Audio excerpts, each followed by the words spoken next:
Donc, bonjour à tous et bienvenue sur Izu DW. Je suis avec JQQ, JWQ, JQ Square, aka Chaz, et aussi avec Ninja de Versus League, aussi de Ninja Computing, parce que c'est Ninja et pas Ninja, même s'il s'appelle Ninja. Alright. Il vient de Nawak. Qui vient de Nawak. D'ailleurs, à l'époque, moi j'ai rencontré Ninja, c'était sur Street Fighter 4. Il jouait Makoto à l'époque. Après, il a vendu son âme pour Viper. Et Yang. Yang surtout. Donc deux ventes d'âme. El Fuerte. Ah oui, il y a eu un El Une Fuerte troisième entre-temps. vente d'âme. Mais beaucoup de moi, je sais pas, il a bêtises, eu un moment où il essayait de jouer tout le monde. Il a même joué DJ parce que je crois que tu voulais avoir des BP avec tous les persos. Tu voulais avoir plus de 1000 BP avec tous les persos. Je sais plus ce que tu Ouais, voulais faire. c'était pour un défi, ouais. Ah. Tu sais, les succès, là. D'accord. Ouais. À un moment, On il s'ennuie jouait des tout le fois monde, sur quoi. Street.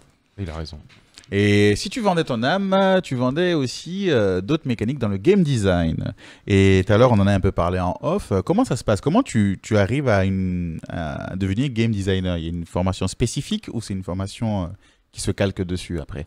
Alors, ouais, je suis allé à l'école, hein, tout simplement. Il y a donc l'école que j'ai faite, c'est Supinfogame à Valenciennes. À l'époque, alors c'était 2005-2009, donc il y avait le choix entre deux cursus. Donc tu faisais soit 2 ans de cycle supérieur, soit 2 ans en plus encore avec 2 ans de prépa intégrée. D'accord. Donc, ce qui revenait un peu à juste rajouter 2 ans dans les mêmes locaux. Et donc, c'était une formation qui était sur 2 axes, c'était game design et gestion de production. Donc, parce que vraiment, les deux sont articulés ensemble, comme on en parlait un petit peu tout à l'heure, et comme je te disais, du coup, le game design était vraiment plus un rôle de relais dans un projet. C'est-à-dire quelqu'un qui va être là pour transcrire ce qui est l'intention de départ d'un projet, qu'il y a dans tout jeu. Resident Evil, ça doit faire peur, Mario, ça doit détendre et amuser, voilà.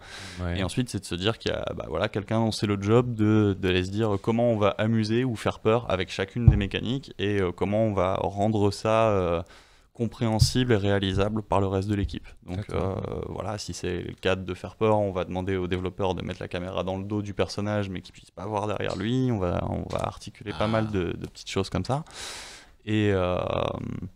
Et ensuite, c'était couplé avec l'aspect gestion de production parce que évidemment tout ça, ça va avec des capacités humaines, avec des délais à tenir, des budgets. Donc il faut que ce soit équilibré au mieux dans l'idée du projet, quoi. Voilà. Tu vois, c'est intéressant ce que tu me dis parce que avant moi, gameplay, c'était juste...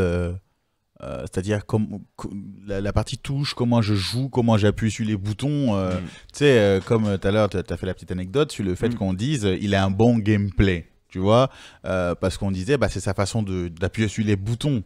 Mais c'est pas tant ça. Voilà. Ouais. On peut dire d'un personnage qu'il a un bon gameplay, parce qu'on trouve par exemple que DJ ou Viper est amusant à jouer, mais dire que quelqu'un a un gameplay, c'est un peu un non-sens. On dit que quelqu'un a une façon de jouer qui est intéressante, mais dire que le gameplay est différent, ce serait dire qu'il joue un autre personnage qu'un autre. Ah oui. Donc après, on peut éventuellement dire il joue tellement différemment qu'on dirait que le gameplay du perso est pas le même. D'accord. Mais d'accord. voilà Cependant, par exemple, ouais, d'accord, je vois où la nuance peut être faite. D'ailleurs, c'est intéressant parce que dans mes souvenirs de Street Fighter 2, quand c'est sorti, les combos n'étaient pas prévus par le jeu. Alors justement, en Donc fait, là, ils ont changé. nous on a beaucoup en français cette version-là. En anglais, c'est un peu plus clair. Souvent, ils disent le game et le metagame. Et il y a vraiment ces deux notions-là. C'est-à-dire que dès que tu ajoutes méta, ça veut dire que c'est ce qu'en font les humains. C'est-à-dire que les combos Street Fighter 2 qui n'étaient pas prévus, c'était le metagame. La façon de jouer qu'a un joueur de sublimer son perso, ça va être le metagame qu'il aura développé. En anglais, c'est plus clair un peu pour ça, alors que nous, on est vraiment sur des notions... Il y a le gameplay qui est vraiment l'ensemble des mécaniques qui sont à disposition et qu'on peut utiliser. Et ensuite, il n'y a pas vraiment de mots pour ça, c'est la façon de jouer. Ouais. Méta, voilà. Le gameplay, c'est ce qu'il y a, et la méta, c'est ce que tu en fais. Voilà. D'ailleurs, c'est marrant, à Smash, je crois qu'ils disent méta. Non, ils disent méta pour parler de Meta Knight. Des tier lists en plus, je crois, j'ai l'impression. Bref, ils ont des termes assez particuliers. Je ne suis pas un joueur de Smash. Smash, je les trouve sur le vocabulaire en général plus précis, justement. Effectivement, ils utilisent le mot méta pour plein de trucs et c'est souvent bien placé. Et voilà. Mais après, je sais que c'est une communauté plus jeune aussi et ils ont, je crois, beaucoup de développeurs dedans. Du coup, tu sens que même techniquement parlant, ils ont mis en place des choses dans leur communauté où tu sens qu'il fallait avoir plusieurs développeurs pour faire ça, etc. Mais du coup, ouais, je les trouve un petit peu plus précis sur le vocabulaire. Mais bon, après, franchement, c'est pas... on s'en fout, tant qu'on se comprend, ça reste le principal, quoi. Voilà. D'ailleurs, en parlant de Smash et justement de cette expérience de développeur qu'ils ont, une bonne partie du pugilat des étoiles a fait des études dans la même école que toi à Valence. Parce que pugilat des étoiles, quand... Alors en fait, oui, alors tu parles de Foster en fait, mais Foster TPK.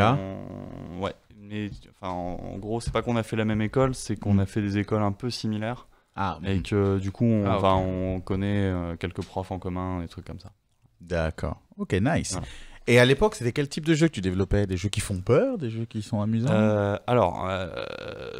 suis passé pas si longtemps que ça dans le jeu vidéo, parce que du coup, j'ai basculé assez vite vers le web. Alors, pour mon parcours dans le jeu, je suis juste passé par une boîte sur l'île qui s'appelait 3D Duo.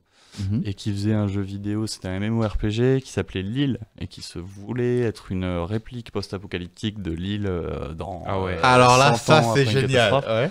Et y a eu comment dire, c'était un projet qui était hyper ambitieux et qui à côté était un petit studio, du coup ça a été hyper compliqué pour eux d'avoir une prod qui soit conséquente à la fin en termes de... Parce qu'à la fin, il y avait tout un monde et tout, mais il manquait encore beaucoup de choses. Et justement, côté game design dans la société, ça avait été très ambitieux. Et du coup, le reste de l'équipe ne pouvait pas vraiment rattraper ce rythme de volume, quoi.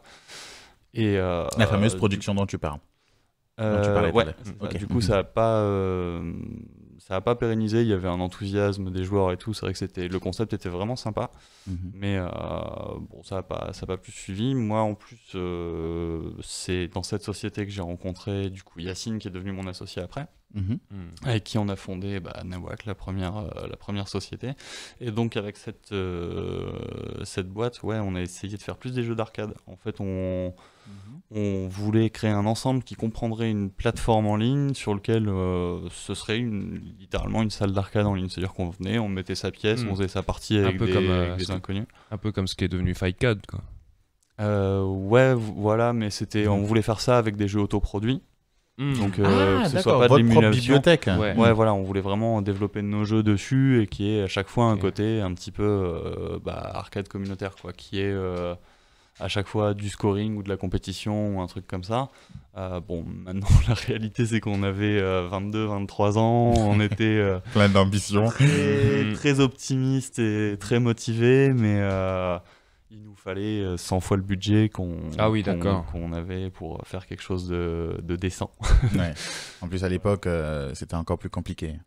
Et puis on sait, alors pourtant on a eu en fait un parcours vachement intéressant au niveau de la création de l'entreprise, parce qu'on a été aidé en fait par des cercles entrepreneurs locaux.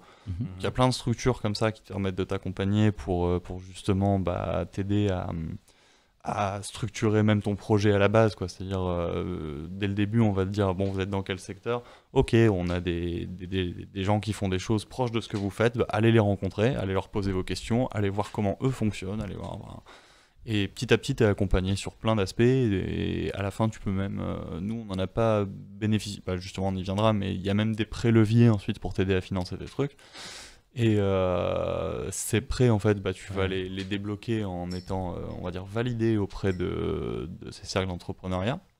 Mais en fait, pour être validé, il faut être dans certains clous qui sont très très très compliqués à atteindre quand t'es dans un secteur comme le jeu vidéo. En fait, je prends un exemple tout bête, c'est que la question qui nous est toujours revenue, c'est alors les jeunes, vous en êtes où, votre chiffre d'affaires?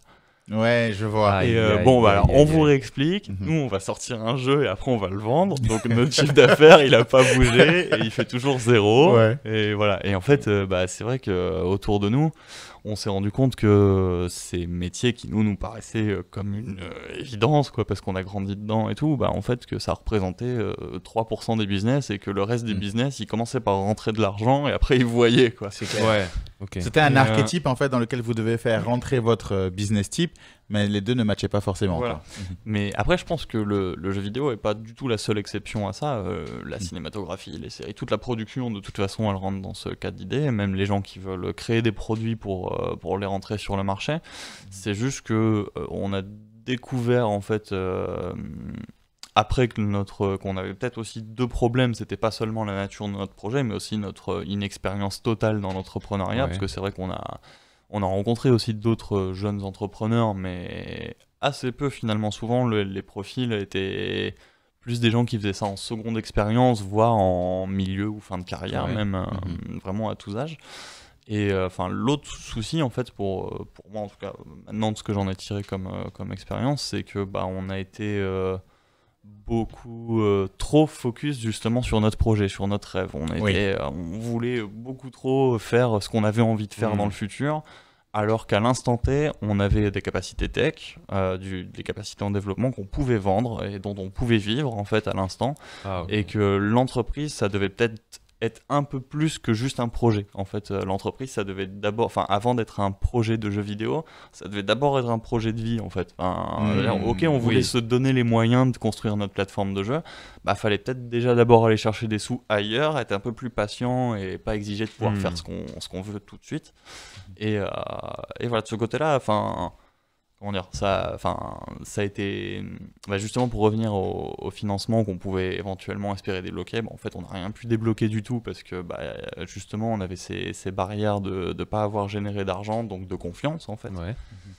Et En fait, il fallait faire comme dans StarCraft, pendant que tu vises telle unité à construire, tu vas récolter à côté. C'est ça. voilà. Tu vois, il a C'est manqué ça, la tu récolte. récoltes et tu construis ta vague 2 pour faire ce que tu as envie de faire après, quoi. Et en fait, c'est comme ça pour beaucoup de choses dans la Ouais. vie. Et c'est vrai qu'on a essayé de prendre des raccourcis. En fait, c'est difficile de prendre des raccourcis dans ce genre de choses. Alors après, il y a toujours des gens qui vont dire oui, mais regarde telle entreprise, ils sont arrivés et puis ils ont fait tout de suite Ouais. 15 millions. Ouais, tant mieux. Hein, C'est mais- une sur combien, Et hein. voilà, Exact. exactement. C'est ce qui fait dire quand c'est en général des chances, des statistiques pareilles, que bah il y a plus un facteur de pas de chance, c'est jamais de la chance, Aléatoire. mais il y a au moins de l'aléatoire. Voilà, exactement. Ok.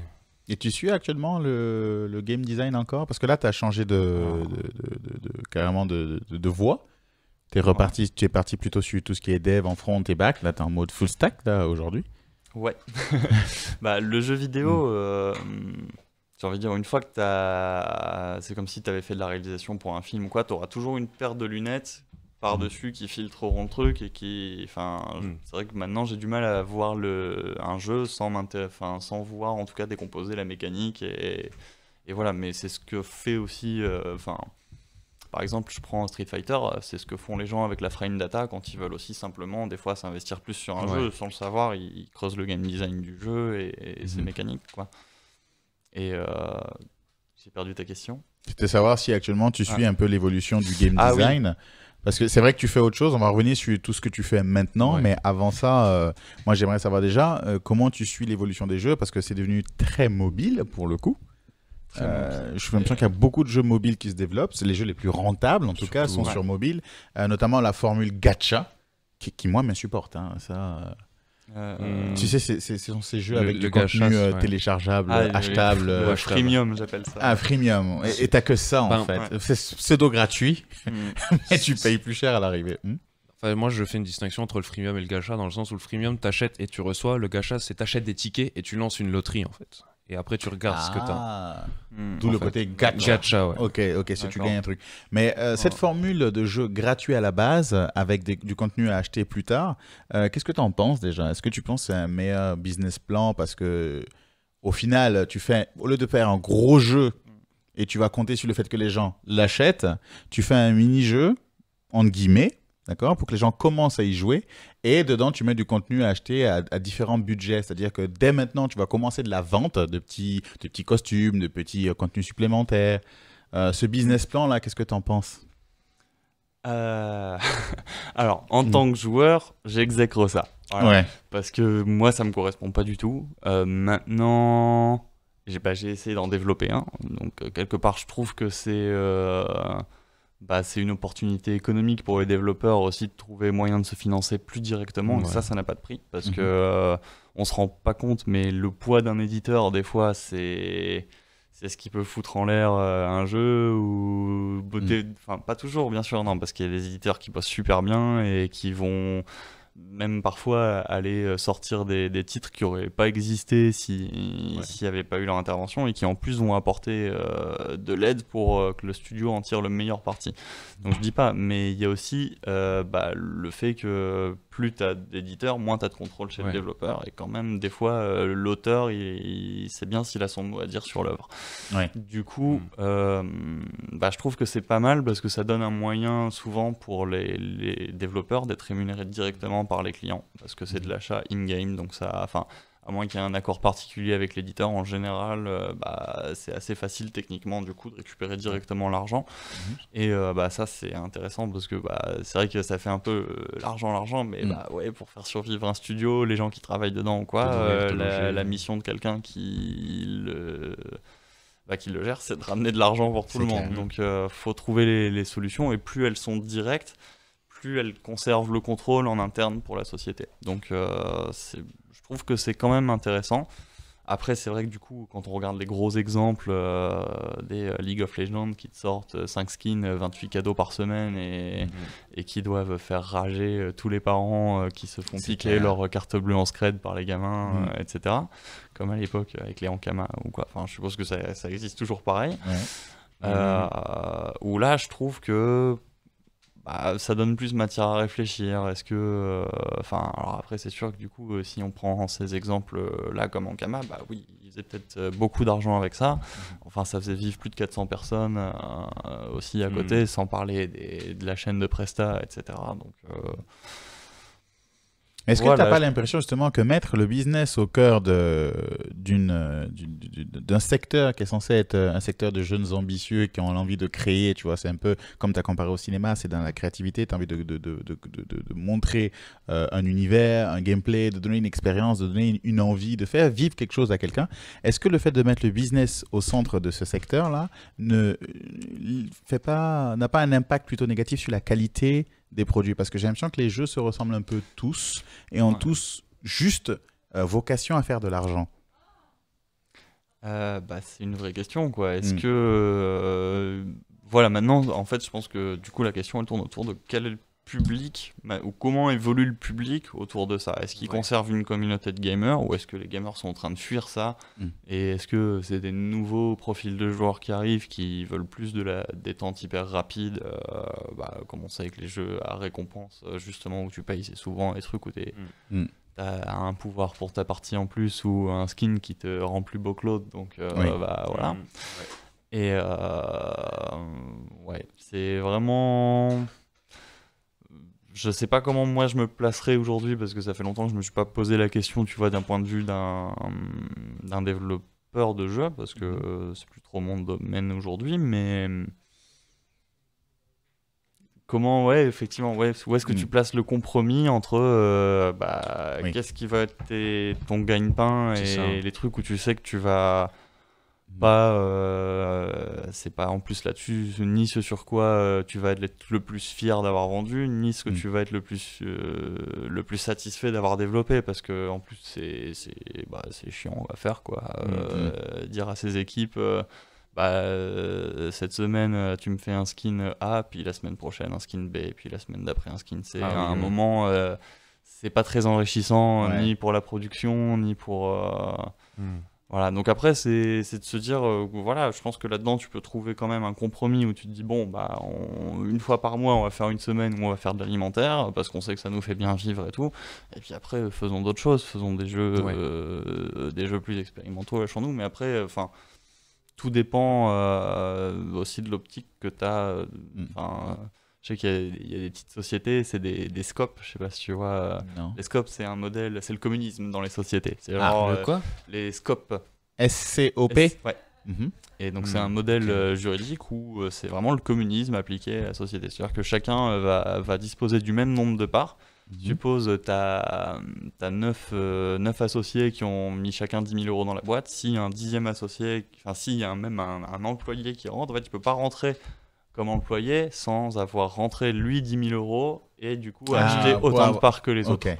Donc c'est Obligatoirement par équitable. voilà, donc t'arrives, t'as les mêmes droits que les autres et voilà. Et en fait t'as des sociétés qui fonctionnent comme ça où bah après c'est, enfin voilà, où en sont chacun dans sa vie. Est-ce que c'est des gens qui sont en début, fin de carrière? Est-ce que là ils ont envie d'être tranquilles et de vivre de leurs trucs sans se prendre la tête et en faisant juste de l'alimentaire, ou est-ce que ils ont envie d'aller chercher de la création, d'aller essayer des défis, des trucs pour prendre des jeux, essayer de trouver un autre public qu'ils ont actuellement ou autre. Enfin ça c'est, je pense que c'est vraiment propre à l'intérieur de chaque société où bon, tout n'est pas toujours collégial comme ça, et souvent même c'est plus une personne qui décide plus qu'autre chose.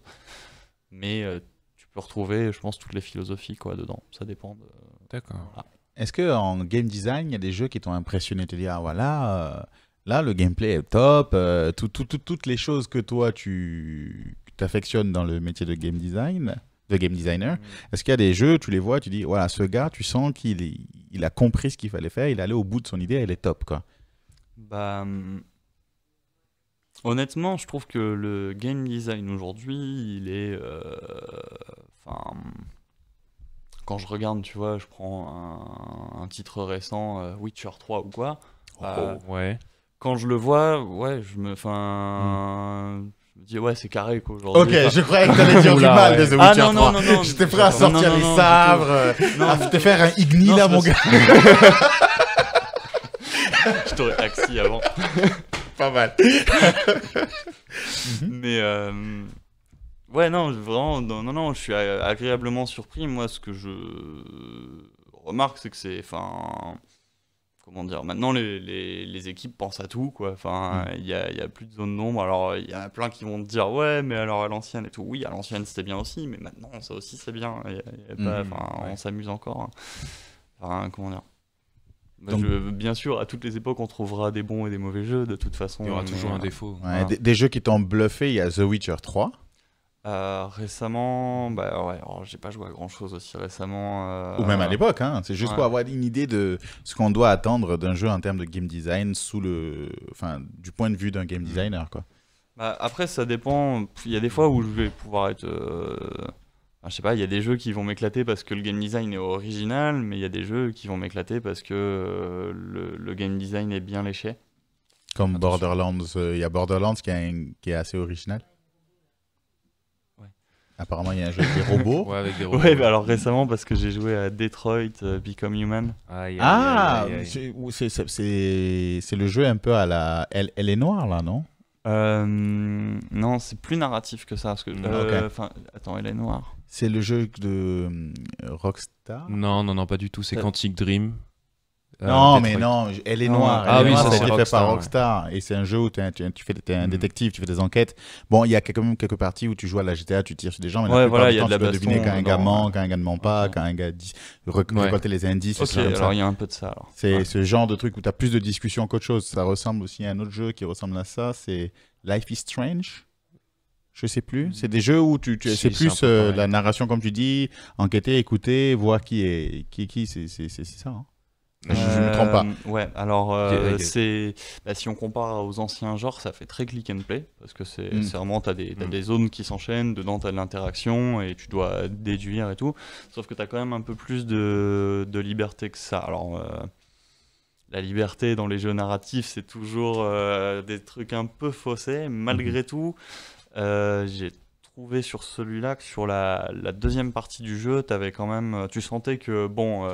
T'avais été sur des rails pour qu'on te donne un peu tout ce que tu devais apprendre, Ouais. découvrir, machin, et maintenant tu rentrais dans une phase prise de décision où tu sentais que, oui, clairement, si t'avais pris d'autres décisions, là t'es sur une autre.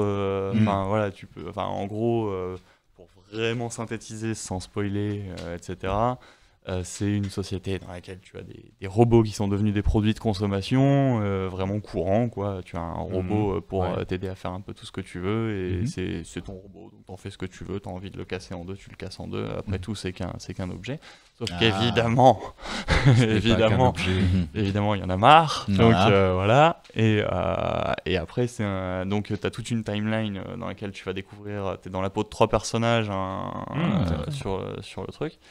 Et donc tu découvres un peu ces 3 trucs, enfin ces trois personnages, et au bout d'un moment, t'es amené à décider un peu de comment tu veux que les choses se décident. Donc est-ce que tu veux que ce soit la guerre, est-ce que tu veux que ce soit l'amour, c'est un peu à toi de voir, mais là tu sens que t'as un peu plus de liberté que quand t'as juste... je prends un jeu qui m'a énormément déçu de ce côté-là, c'est Walking Dead, je sais pas si vous l'avez tenté. Les Telltale. Ouais. J'aime déjà pas la série. Donc, ouais, c'est... Bon, j'avais entendu justement qu'ils étaient bien meilleurs que...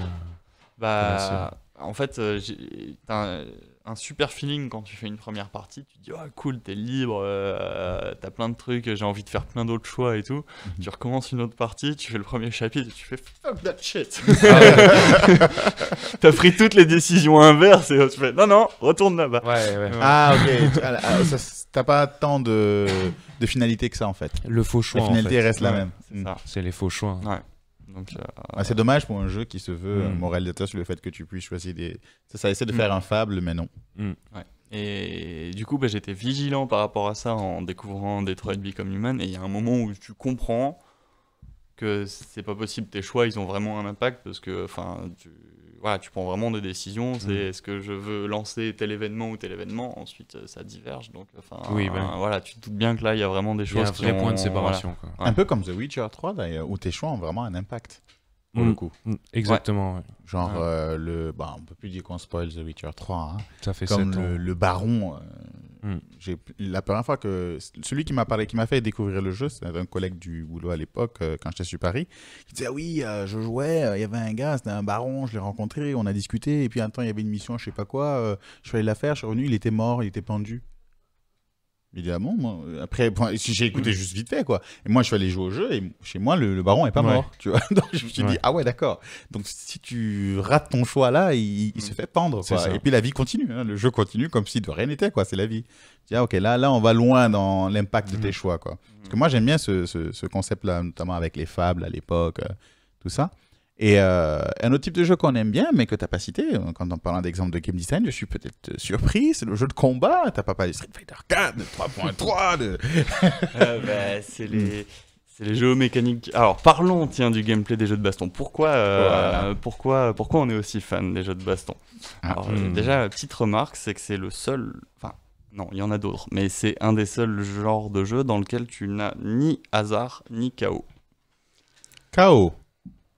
La notion de... Alors, qu'est-ce que la notion de... Voilà, explique-nous, parce que là, mon cerveau, il est en train de... Parce que moi, dans le 4, il dit toujours KO.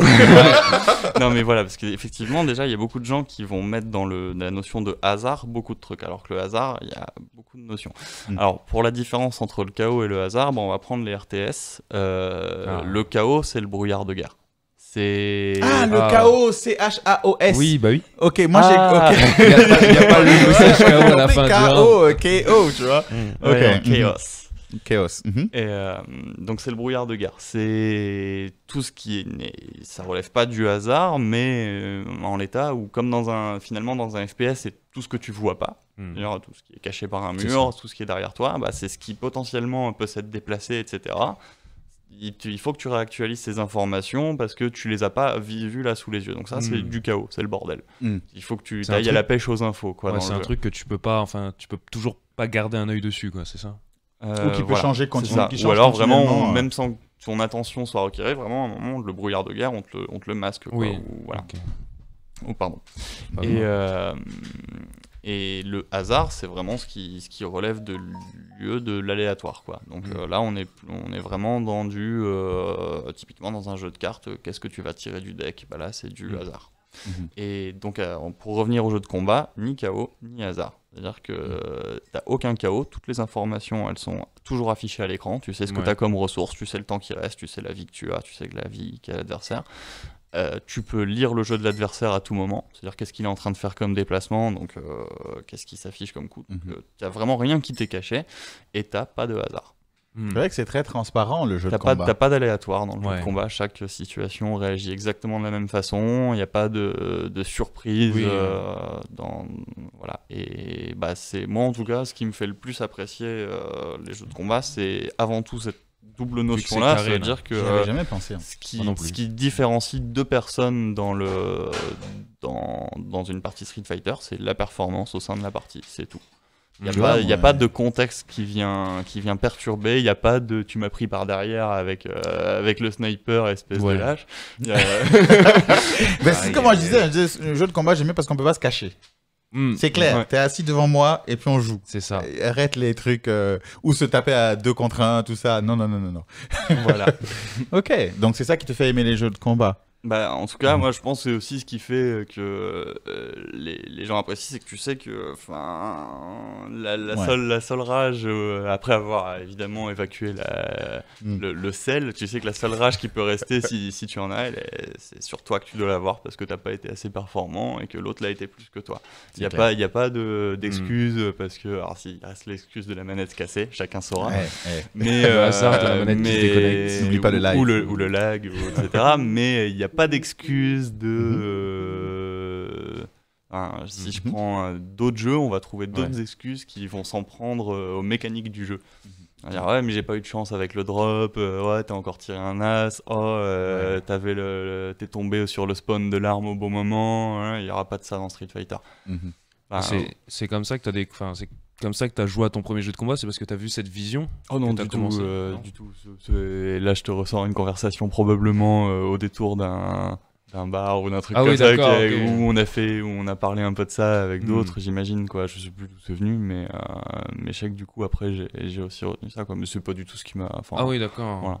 Non, le jeu de combat c'est depuis petit, mais T'as commencé avec quoi, 2X? Non. Enfin, Street 2, j'ai joué à l'époque. Mon frère avait le jeu avec l'adaptateur, le gros machin que tu foutais là-dessus. Avec 2 disquettes, là. Voilà, et du coup, on avait la version Riken et la version japonaise. Donc, de temps en temps, on jouait sur l'une, sur l'autre, mais c'était pas 2X, c'était le 2 Turbo. 2 Turbo, voilà un vrai.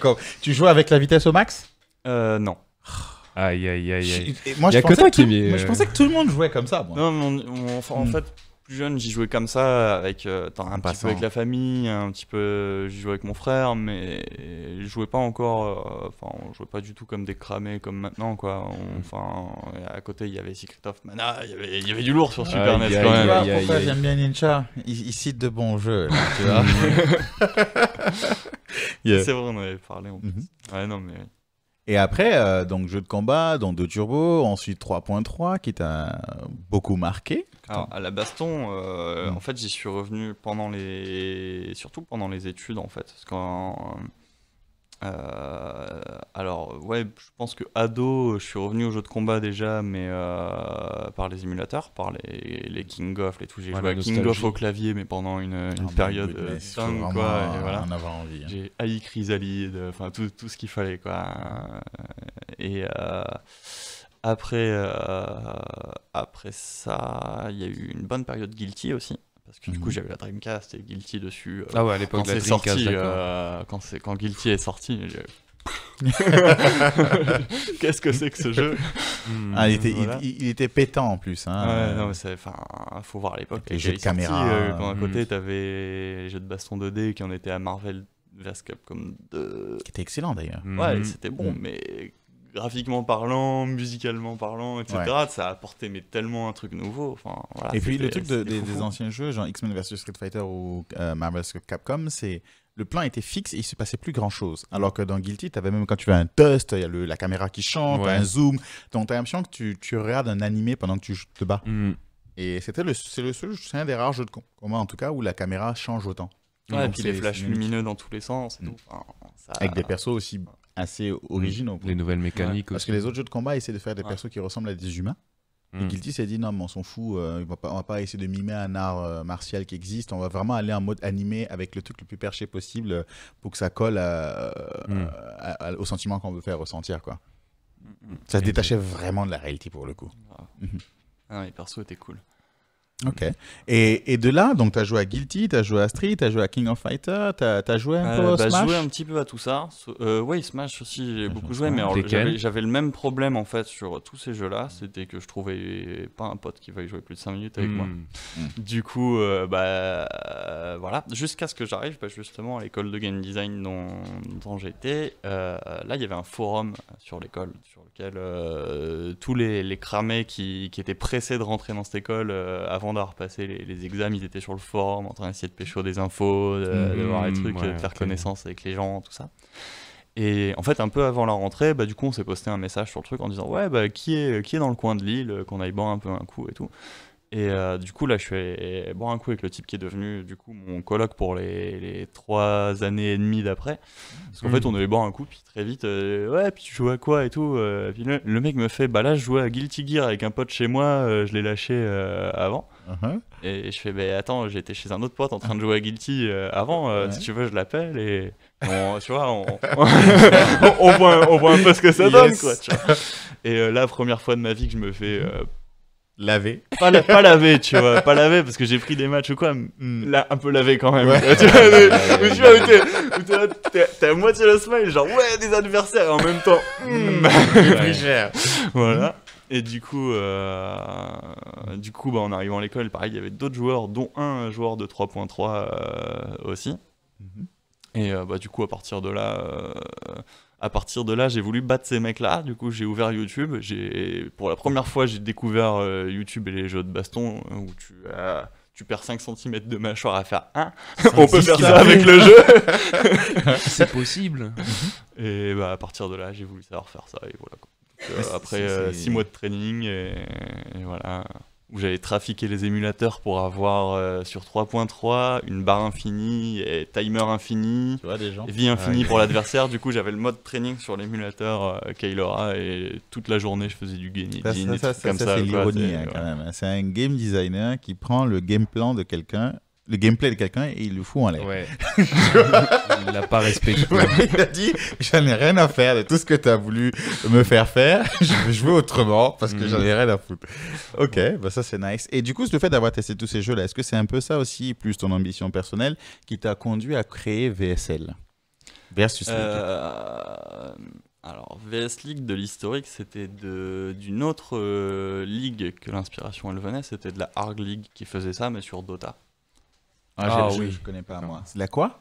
La Arg League, ça n'existe plus aujourd'hui en fait. Ah, ok. Mais, du coup, c'était un petit écosystème dans lequel les mecs s'étaient fait à la base un petit ladder et un championnat qui était là pour Host. En fait, la racine avait super bien pris parce que mine de rien, Dota ça a été plus joué que Counter-Strike à une époque, donc il y avait un nombre de joueurs assez impressionnant. Et en fait, c'était devenu impossible quand tu te connectais. Alors, c'était sur Garena à l'époque, c'était le client qui permettait de te connecter en réseau quand tu avais une clé CD pas très. Voilà. Ouais. D'accord, ok. On appelle ça l'ami pirate. L'ami pirate. Ouais. Voilà. D'accord. Et donc, et en fait, c'était plus possible de lancer une partie sans que si l'adversaire en face, il avait pas le start-up qu'il voulait en 5 minutes, parce que c'était parti d'1 heure, et le mec, s'il avait pas son start-up, il se barrait, du coup, t'en as 2 autres qui se barraient. Enfin, en gros, tu finissais plus une seule partie en public, donc c'était pas possible. Et en fait, les mecs, s'étaient du coup créé un ladder privé. Et avec tout un système de championnat à côté. Et en fait, c'était top parce que du coup, tu savais que tu allais là-bas. Ta partie, elle allait vraiment durer le temps qu'elle allait durer, quoi. Qu'il n'y allait pas avoir tout le monde qui allait se barrer parce que tout il y le monde avait un enjeu, respectait du coup, les gens truc. restaient. Voilà, puis tu avais de la modération. Si tu faisais ça trop souvent, tu allais te faire tège aussi. Du coup, non, ça a vraiment bien pris. Et je sais que moi, pendant quelques années, on a vraiment squatté ça avec pas mal de potes dans des équipes ou quoi. Et clairement, quand je suis retourné sur Street Fighter, parce que j'avais une période baston, après une période de MOBA, je suis revenu à la baston. Et en fait, clairement, la compétition en ligne m'a grave manqué ensuite sur Street. Et du coup, ouais, c'est venu de là parce que on faisait aussi toutes nos. Quand on s'est rencontrés, qu'on avait nos matchs de team avec TKO. TKO, et un technical knockout. Ouais, une grosse team. Ceux qui savent. Voilà. Un petit salut quand même aux membres dont je m'en rappelle. Il y avait Nzane qui était notre capitaine. C'est quoi? C'était le capitaine. De quelle équipe? TKO. C'était notre première équipe. C'était ma première équipe à moi, en tout cas, de jeu de combat. Je pensais que vous parliez du gars, justement. Nzen, c'était celui qui avait créé l'équipe. Ouais. Enfin, moi, je suis arrivé, il était déjà là. Je suis arrivé. Ninja, t'es arrivé avant ou après? T'étais là avant. Non, je suis arrivé après toi. Après moi, il y avait Zetko, il y avait Kokujin. Kokujin. Il y avait- Encore un jean. Ah ouais. Et il y avait Keolitus. Radzi, Keolitus, Melkia. Radzi, euh, Melkia, on joue encore à Street 5 ensemble. Ensuite, on a eu Radzi, je Richiro, l'ai non croisé sur Montpellier. Richiro, il est passé chez nous? Ah oui, le Félong. Ouais. Ryu Félong, je crois. Ouais, il joue un peu. Là, il joue Ryu et Akuma, je crois. Il a vendu son âme aussi. Et elle m'embête. Ah non, on en oublie plein là, attends. Il y a. Non. Evil. Qui? Evil, boxeur. Hordak. Et Gaz. Non. Ah oui! Ah oui, je Gaston. l'avais. Gaspard. Ouais, Gas. T'avais Gas et t'avais Hordak. Ouais, Evil, Hordak. Ok, Evil Hordak, ouais. Evil Hordak et Gaspard. Gaspard, je l'avais croisé sur Paris aussi. Je crois qu'il est au Canada maintenant. Je crois qu'il fait il est full stack aussi. Je sais plus. Voilà, bon, donc salut à la team TKO. Voilà. Alright. Et du coup, on faisait nos petits défis avec la sphère du live à l'époque. Enfin, on s'éclatait quoi. Et moi je trouve qu'il nous manquait en tout cas à l'époque ça parce que c'était en fait à chaque fois ce qu'on retrouve dans différentes communautés, même aujourd'hui dans 2X ou quoi. Il y a à chaque fois un mec qui est chargé de tenir la ligue. Parce que c'est un système trop lourd à développer en fait, pour que ce soit autonome. Donc dans chaque communauté, il y a un type, si tu vas sur le Discord et que tu dis « Salut les gars, qui tient le tournoi chez vous ?» Et à chaque fois, on va te dire « Tiens, c'est un tel. » Et il y a un gars, souvent un peu grognon, parce que tu sens qu'on lui demande plein de trucs et que il est saoulé de faire... tout ça sans que les gens se rendent compte qu'il est tout le temps en train de travailler pour eux et que ça a l'air acquis. Et donc en général, les gens font ça à 3 ans, puis après ils ont une occupation qui leur prend un peu de temps et du coup ils sont obligés d'arrêter de passer leur journée à aller courir après les gens pour demander si les matchs ont été joués, si machin, tenir à jour les trucs, faire les annonces, etc. Et du coup, c'est un peu ça qui fait que même nous, on avait une saison qui était présente une année, mais pas l'autre, parce que c'était le gars chez les ados d'Edge, tu vois, qui tenait notre truc, et des fois il était pas dispo, quoi, simplement. Donc, c'était... voilà. Du coup, c'était une réponse à tout ça. Aléatoire et KO. Ouais. Voilà. Exactement. Et du coup, c'est pour ça que tu as donné une réponse qui était vraiment un site qui va gérer toute cette partie-là. Voilà. Alors, moi, je me rappelle les débuts avec l'Arena. Ensuite, à un moment, sur Street 5 aussi, il y avait eu une bonne partie. J'ai pas suivi la partie Smash, honnêtement. Mais sur Street 5, ça avait bien pris, surtout avec le système de team. Il y avait le solo, le team, on l'avait fait à l'époque. Le 5v5. Le 5v5. Et moi, j'avais fait le 1v1. Et j'ai un peu drop à un moment donné. C'est le team était vraiment cool parce que ça faisait trop longtemps qu'on n'avait pas eu de tournoi team. Surtout qu'il n'y a plus trop de team sur Street 5. Donc, ça faisait plaisir, quoi, de... Ouais, et puis là, c'était quasiment tout le temps streamé et tout. Enfin, quand on regardait, nous, en tout cas, d'un point de vue admin, c'était trop bien. On allait dans la saison, on regardait la liste des VOD. On s'est rendu compte, en fait, en milieu de saison, qu'il n'y avait pas de nouvelles VOD qui étaient ajoutées depuis un moment. On regarde, ça nous paraissait bizarre. Et en fait, on regarde et on voit qu'il y a 100 tout pile VOD qui sont affichés. Donc là, ça nous a mis la puce à l'oreille. On s'est dit, attends. On a regardé et en fait au début on n'avait pas prévu, tu vois, qu'il y ait autant de VOD. Du coup en fait dans le code quelque part combien de VOD on affiche. On s'est dit bon, on va en mettre 100, on est large. Et en fait non, ça a été explosé quoi. Enfin, il y a eu plein de trucs où on s'est dit ça a été non, là, on était trop chaud, ça faisait trop longtemps. Tous les vieux joueurs qui sont habitués au système de team, ils se sont dit c'est bon, c'est reparti quoi. Et là avec le confinement, est-ce qu'il y a eu un reboost? Parce que c'est vrai que les joueurs sont redescendus. Tu sais, maintenant qu'il y a les Capcom Pro Tour, il y a les tournois gauche à droite, il y a plein de gros tournois. J'ai l'impression que tout le monde vise directement les tournois à cash price. Une fois de plus, c'est devenu du business avant d'être une passion. Personne ne joue vraiment par passion. C'est même les joueurs qui disent qu'ils n'aiment pas le jeu, ils jouent parce qu'il y a du bif dedans. C'est ça. Est-ce que du coup, avec le système versus League, est-ce que les gens ils sont restés dessus? Est-ce qu'il y a eu une descente Alors là, c'est un peu particulier parce que nous, là, même il y a quelques semaines, on a clôturé la bêta. Donc là, actuellement, nous, on lance plus rien dessus, mais ça faisait déjà 8 mois qu'on faisait que suivre le rythme éventuel qu'auraient mis les joueurs, mais on faisait que du support, quoi, répondre aux différentes demandes et tout, parce que concrètement, en fait, on a eu un rush de boulot à côté assez dingue et que... Cette année, ça a été vraiment chaud de trouver du temps. Donc après, faut pas croire VS League avance parce qu'en fait, du coup, nous, on a clôturé la bêta, on a mis dans une boîte toutes les remarques qui ont été faites et tout. On a compilé, nous, tout ce qu'on allait en changer. Et depuis, on est sur une update qu'on a entamée il y a plus d'1 an maintenant. Enfin, on a un peu réorganisé tout le code du projet et tout ça, ce qui fait que entre-temps, malheureusement, on peut pas... en fait, nous, on va déployer des versions du site que quand c'est utilisable, débugué, et qu'on sait que ça va tourner. Là, malheureusement, ça fait 1 an que le proto a pas été stable. Donc, on a toujours des bugs à droite à gauche. Et comme on est en train de mettre à jour vraiment des parties importantes du code, on peut pas livrer ça en fait aux joueurs en cours de route parce qu'il y aurait plein de problèmes et que voilà. Mais des problèmes, parce que je sais que tu étais assez perfectionniste, est-ce que c'est des problèmes vraiment impactants? Ah non, c'est des problèmes type des fonctionnalités vont pas marcher du tout quoi. En fait, c'est vraiment là Mais tant qu'il y a les scores, nous on s'en fout en fait. Hein. Ah oui, mais justement, il y aura même pas les scores. Ah ok, c'est vraiment là il y aura pas le cas, le il y aura site en pas le l'état texte. marche pas en entier quoi, tu vois. Du D'accord. coup, il y a vraiment des bouts de chaîne qui vont pas fonctionner et on sait que ça ferait pire que mieux quoi. Du coup non, on préfère se dire qu'on vous prépare un truc vraiment tout clean là, mais ça arrivera quand ça arrivera. Ah, on n'a pas l'ambition des dates? Attention, parce que si tu te prononces et que c'est faux, c'est chaud de se prononcer. Les engagements moraux là, attention. Ouais, on verra. Dans tous les cas, ce sera pas plus tard que 2021. Mais ça veut dire avant janvier quoi. En fait, on aimerait bien faire une update assez proche, mais il y a des chances pour que cette update, elle contienne pas tout. Elle va contenir le gros de la mise à jour qu'on a faite, mais il y aura pas du point de vue limite du point de vue d'utilisateur, cette version elle changera pas grand chose parce que c'est vraiment tout le back qu'on aura changé derrière.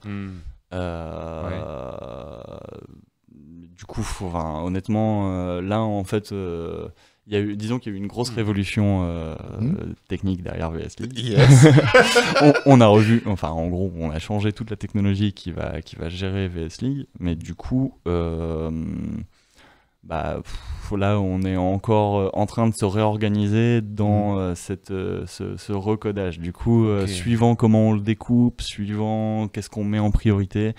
Ça peut être 2 mois comme 6 de développement pour une étape. Donc, tu vois, donner une date aujourd'hui, ça n'a pas de sens. Mais... Est-ce qu'il y aura un changement du principe, c'est-à-dire de comment les matchs se jouent, comment le principe de base qui va changer? Alors tout ce que vous avez connu sur la Ligue, ça va rester tel quel. Il va y avoir des ajouts à ça. Il y a des trucs qu'on avait déjà pitchés. Il y a le système d'arbitrage ou des choses comme ça qui vont arriver, mais on estime avoir vraiment calibré le système de rencontre. C'est-à-dire que là ça marche comme ça quoi, simplement.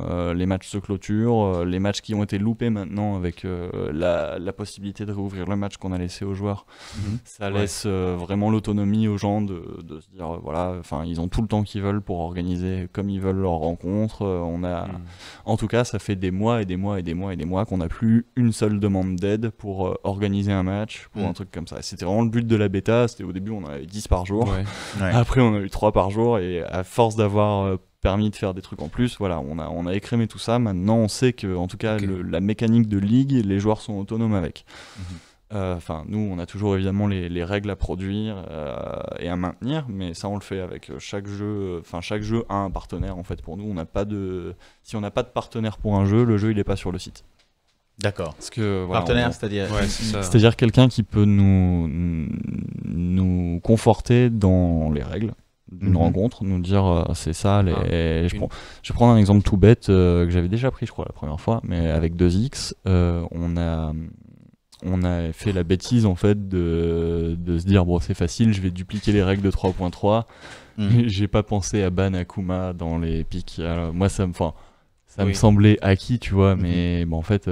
C'est pas marqué, c'est pas marqué. Ouais. Après 10 jours avec 0 inscrit sur 2X, alors qu'on nous avait dit que les mecs, ils étaient trop chauds, je vais sur le Discord, je pose la question, les mecs, vous avez vu que la ligue et tout, 3 fois la même réponse en 10 secondes, non, mais ta ligue avec Akuma Paban, on s'en pas de pitié chez les joueurs, mais ça c'est appréciable quelque part. Ouais. Mais du coup, voilà, du coup c'est pour ça. Après on s'est dit, 2X typiquement je pensais connaître parce que je suis sur les autres streets, mais en fait je me rends compte que quand t'es pas un cramé vraiment du jeu et de la communauté, en fait tu passes à côté de trucs tellement bêtes que des fois tu peux braquer tout le monde, voilà quoi. Il y a des particularités à chaque jeu, avec certaines règles, notamment Smash, qui a des règles. Les règles Smash, faut être dedans. Sinon, c'est jamais on aurait pu. Comment on aurait pu deviner que pour démarrer, savoir qui va commencer la partie, il faut que les deux ils prennent Mr. Game & Watch, qu'ils aillent dans un stage en particulier, et à deux en même temps ils font la taunt, et la taunt de Game & Watch elle donne un chiffre au hasard, et c'est leur Shifumi dans le jeu. Attends, j'ai rien compris. C'est un personnage. Tu vois, nous, on fait à Street, quand on a un truc à faire, on fait un Janken, tu vois, un truc comme ça. Pour savoir qui est P1, P2. Voilà, tu vois, voilà. Eux, ils prennent Game & Watch et ils vont faire une taunt dans un stage en même temps, quoi, tu vois. Ça, du coup, c'est la console qui leur dit.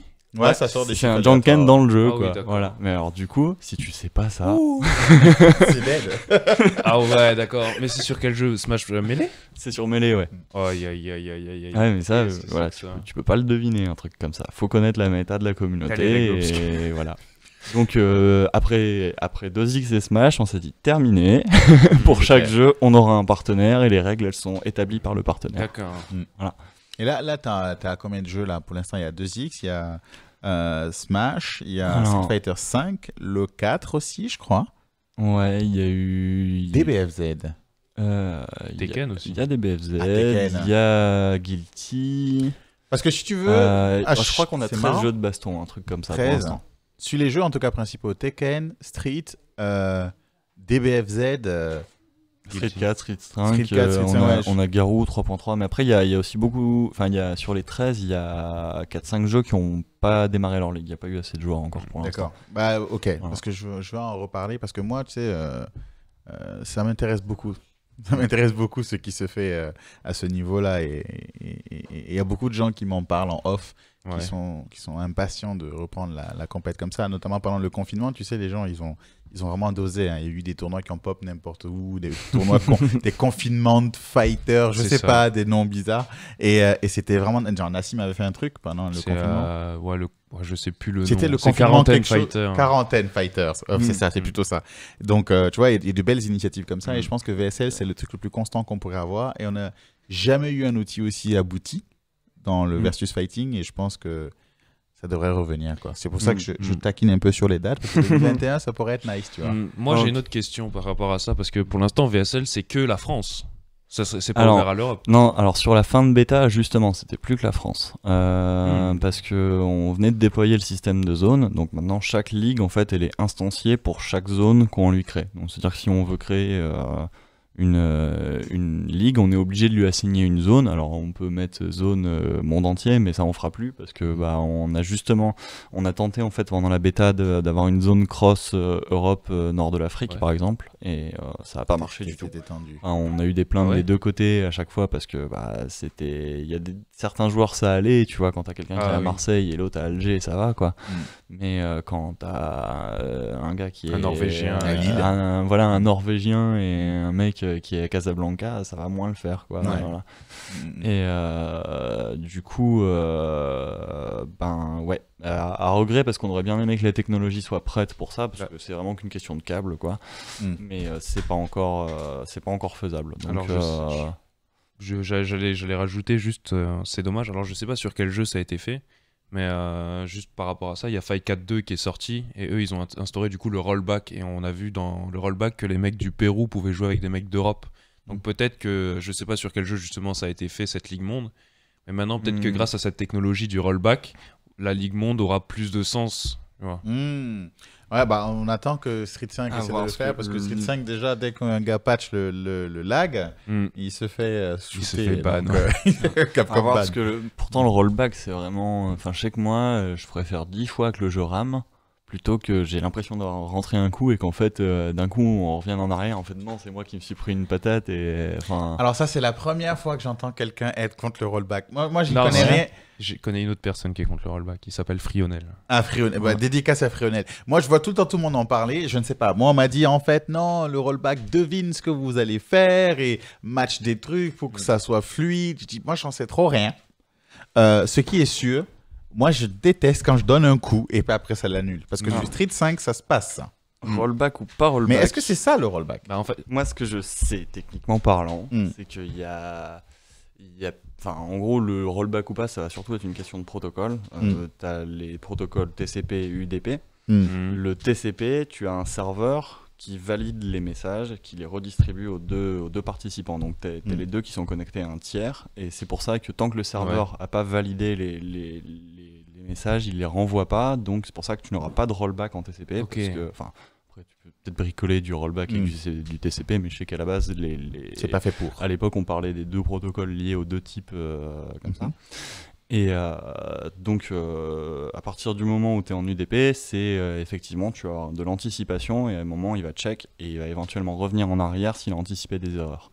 Donc, le rollback permet d'aller plus vite parce que tu vas enfin, l'UDP, le rollback permet d'aller plus vite, mais tu vas avoir de la gestion d'erreurs à gérer alors que dans l'autre option, de toute manière, tu n'auras pas de retour en arrière et quand ça s'est produit, ça s'est produit, quoi. Voilà. Donc, ces deux... moi, je pense que, enfin, honnêtement, moi, en fait, je veux bien jouer dans les deux tant que moi, je suis en Ethernet, que le mec en face est en Ethernet et qu'il n'y a pas... C'est plus ça, le voilà, problème. c'est ça. Il faut une bonne connexion dans tous les cas. Et enfin, maintenant, je vois que, enfin, ici, on a une fibre du tonnerre, là, et ben, je vois que quand en face... on sent qu'il y a une fibre du tonnerre aussi, tu peux jouer avec qui tu veux, quoi. Il n'y a aucun problème de distance ou quoi, mais faut que ce soit câblé des deux côtés, quoi. Il n'y a pas de secret. Et c'est que pour l'instant, je pensais qu'on avait fait beaucoup de progrès de ce côté-là et que aujourd'hui les gamers avaient tous trouvé des apparts avec la fibre, mais c'est pas le cas du tout. Et voilà.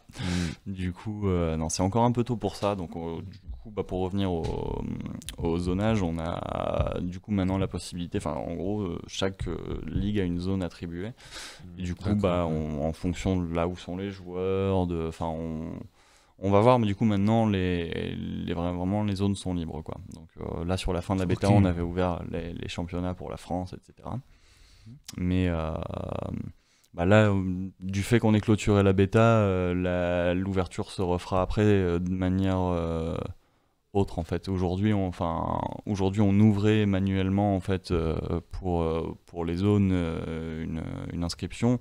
Demain, on va saisir des règles et VS League va créer pour chaque zone qu'on aura créé les ligues pour chaque jeu, parce que là c'est infernal. On a des tonnes de formulaires à remplir à l'heure actuelle pour tout créer. Du coup, c'est en fait pendant la bêta, on a automatisé tout ce qu'on pouvait pour les joueurs, et là pendant l'après fin de bêta, on est en train d'automatiser ce que nous on faisait pendant la bêta.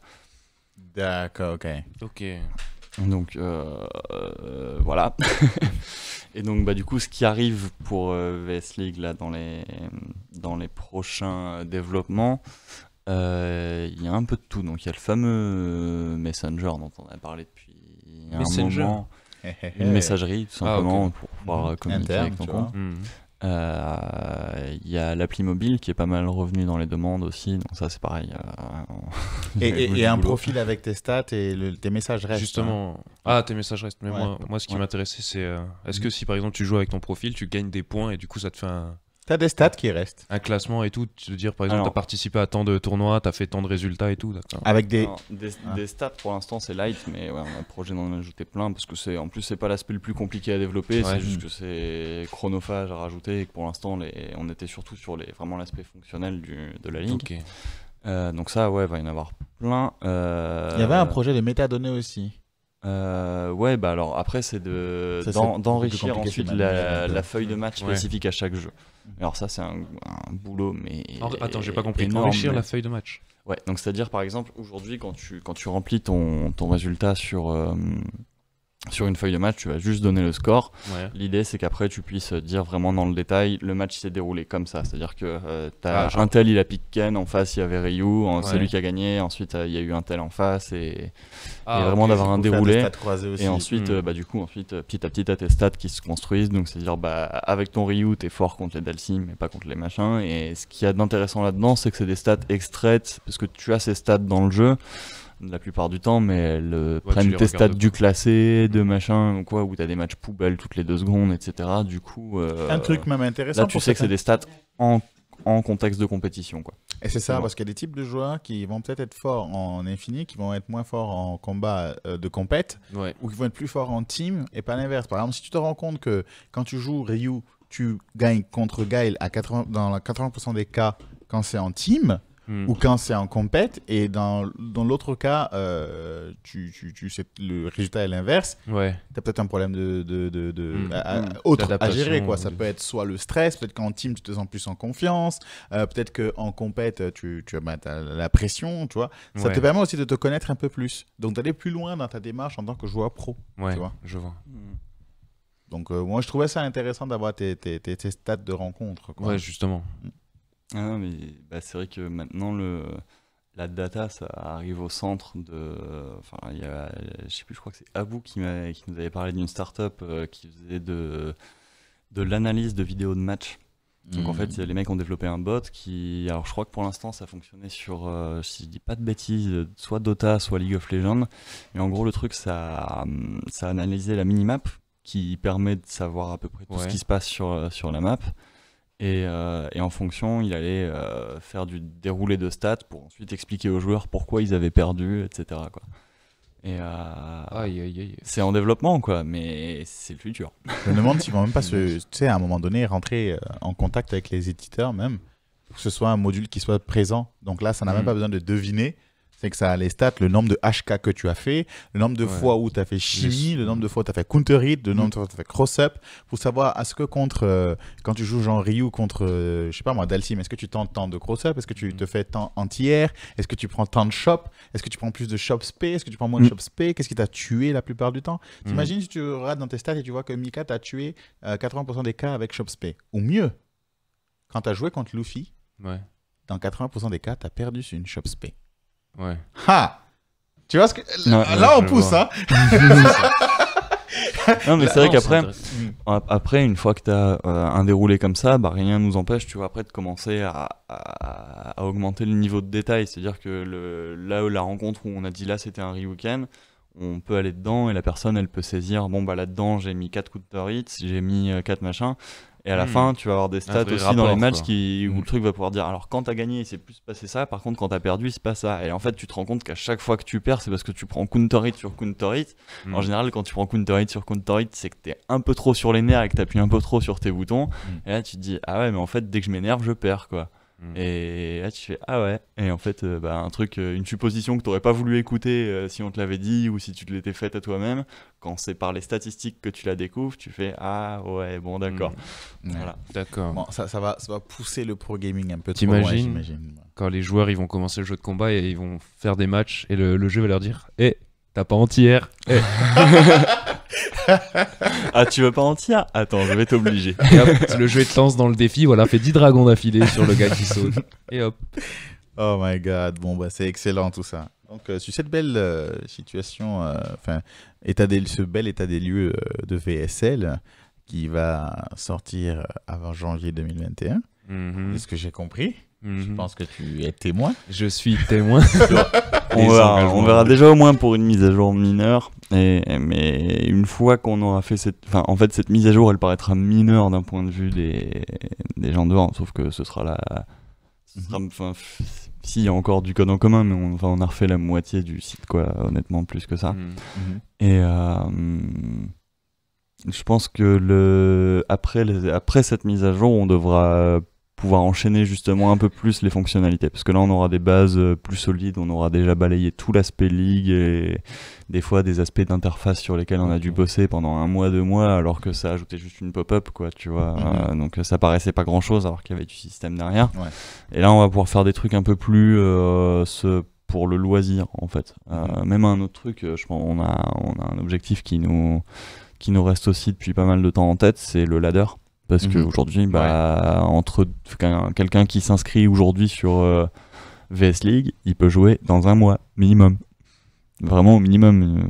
Si tu vois, en l'état actuel, tu t'inscris une ligue, tu dois ensuite attendre qu'elle se remplisse si elle n'est pas déjà remplie. Ah oui, d'accord. Ensuite, tu dois attendre le décompte de lancement. Ensuite, tu dois attendre ton premier match. Il y a un mois, ce serait vraiment le plus rapide que tu puisses jouer après d'être inscrit sur VS League aujourd'hui. Donc, nous, on voudrait qu'il y ait moyen de dire bon, je m'inscris et je veux me taper tout de suite. Donc, l'idée, c'est de faire un ladder, un genre de classé, quoi. Et c'est les joueurs qui rentrent leurs stats? Non, ceux qui sont présents jouent. En fait, voilà, tu rejoins une file d'attente, tu dis là je veux jouer, et en fait, tu as un matchmaking qui va te dire ok, joue contre un tel. Et là, tu le retrouves sur le live, tu fais ta partie, et ensuite ça. Et comment tu rentres le score? Ah oui, c'est le joueur qui rentre le score. Et exactement comme ce qu'on fait avec le championnat, en fait, ça va créer une feuille de match. Donc, c'est-à-dire que tu rentres dans la file d'attente, il examine un peu. Alors, le matchmaking, il va toujours essayer de faire des matchs un peu de niveau équivalent. S'il n'y a pas, il prend ce qu'il y a. Donc, voilà. Et donc, dès qu'il a fait une correspondance de joueurs pour une partie, il crée une feuille de match. Donc, ensuite, c'est comme les feuilles de match sur l'actuelle ligue. Il faut dire, ok, je suis présent, et ensuite rentrer le score. Valider le score à 2, comme ça se faisait. Valider à 2, du coup. Parce que je sens que si les deux mecs valident les deux, ils ont les deux gagné. Tu vois? Ouais, mais alors, on a tout un système pour ça en fait. Quand le score qui est rentré n'est pas le même, il y a un truc qui bloque et qui dit non, il y a un problème de saisie. Et du coup, il y a un arbitre qui vient voir. Et il y a, en fait, en vrai aujourd'hui, on n'a jamais eu besoin d'arbitre, jamais. Et en fait, on a eu un fair play qui fait que.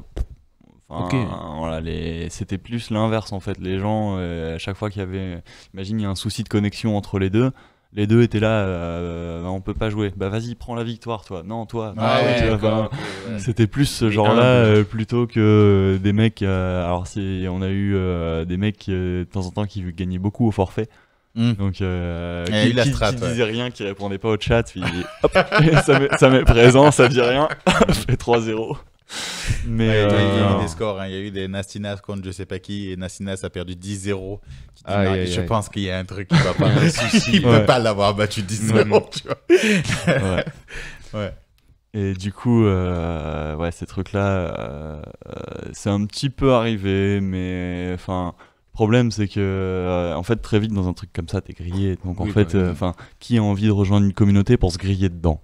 Ça n'a pas. Voilà, tu viens sur VS League, c'est pour faire des matchs intéressants qui vont te faire progresser. A priori, c'est pas pour avoir un fake score. Tu vois, voilà. Bon, après, tu peux toujours aussi avoir un cadre où t'as de l'enjeu qui vient pourrir ça éventuellement. Tu vois, le jour où il y a un cash prize sur une saison. Si tu cliques, t'as gagné, tant pis pour l'autre, quoi, tu vois. Ça, je veux bien comprendre avec l'enjeu, après tout. Si la personne en face prend pas au sérieux l'enjeu et que toi t'es là, tant pis, quoi. J'ai envie de dire, c'est aussi ça la vie, quoi. Et j'aime bien le système de ladder, là, en plus, ça permet d'avoir une tier list de la compète, quoi. Et puis là, au-delà de ce qui est rigolo avec le ladder, c'est que. Tu vois, aujourd'hui, tu as les petites briques où tu as ton pseudo, ton petit drapeau, etc. Là, tu pourras avoir un beau score de ladder, tu vois, à côté dedans. En plus. Ton pourcentage de win. C'est tes PP, quoi, en fait, quoi. Tu sais que ça, c'est valable en dehors du jeu. C'est IRL, quand tu vas aller voir un sponsor, ça vaut quelque chose, ça, ton score en tournoi. Parce que pour l'instant, les gens n'ont que les scores Capcom Pro Tour, mais il y a d'autres sponsors, il y a d'autres trucs qui se passent ailleurs. C'est de se dire, justement, on est sur... aujourd'hui, tu pourrais pas aller voir Capcom et dire regardez, j'ai 5000 PP sur votre jeu, donnez-moi des sous. Et ils vont te dire je m'en fous. Parce que ça veut rien dire, etc. Là, tu sais que tu es dans un cadre où les matchs sont tous faits pour être sérieux, où a priori les gens qui ont tout le temps des problèmes de lag, etc., ils vont être écartés avec le temps. Donc voilà, tu sais que tous les matchs qui auront été faits dans le ladder VS League, c'est contre un adversaire qui lag pas, qui est là pour essayer de gagner, qui sait jouer. Tu vois, la plupart du temps, on n'a pas eu de débutant total sur VS League. T'es déjà suffisamment traumatisé quand tu découvres les jeux de baston pour te dire allez, je vais en tournoi. La ligue du versus. En général, tu te laisses un peu de temps avant de tenter ça. Et du coup, oui, ça peut. Alors, il y a la place dans les championnats qui, je pense, a plus de légitimité, mais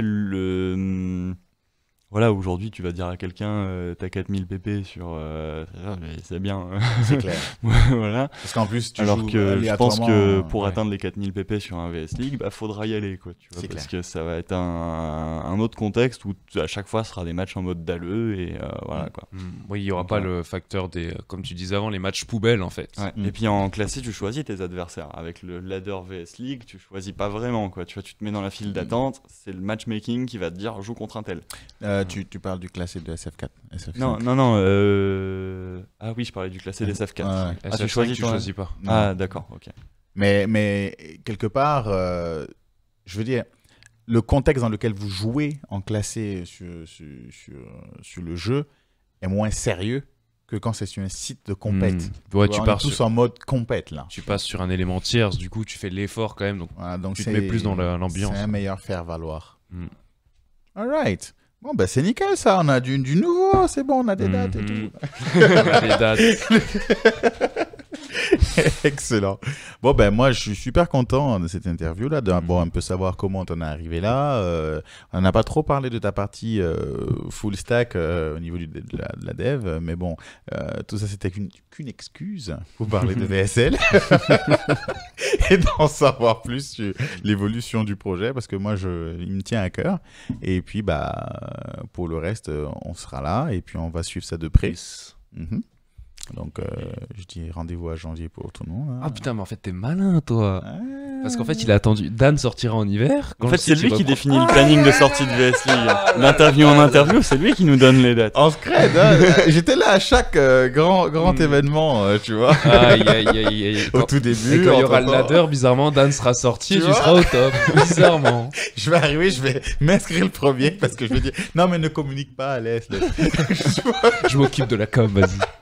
Tu vas venir voir Dan, mon gars, top tier. on est 5, je tabasse tout le monde, tu vois. Ouais, donc. Multicompte. Hein? En multi-compte. Mais grave. Grave, les gars. Rien à faire. Oh my god. Bon, ben, excellent. Et ouais, donc je vais suivre ça de près. Et puis, merci en tout cas à toi d'avoir répondu à toutes nos questions. Merci à vous deux.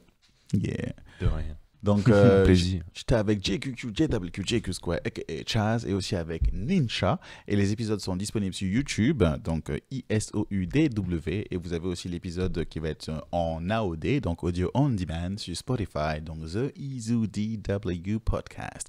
Et comme d'habitude, jetez-nous des fleurs, jetez-nous des pierres, mais surtout, ne partez pas sans connecter votre putain de console en câble. Alright? Plus de Wi-Fi. La On s'en fout du rollback. Arrêtez le Wi-Fi. C'était ISOUDW et je vous souhaite une bonne soirée. Ciao, ciao. Ciao.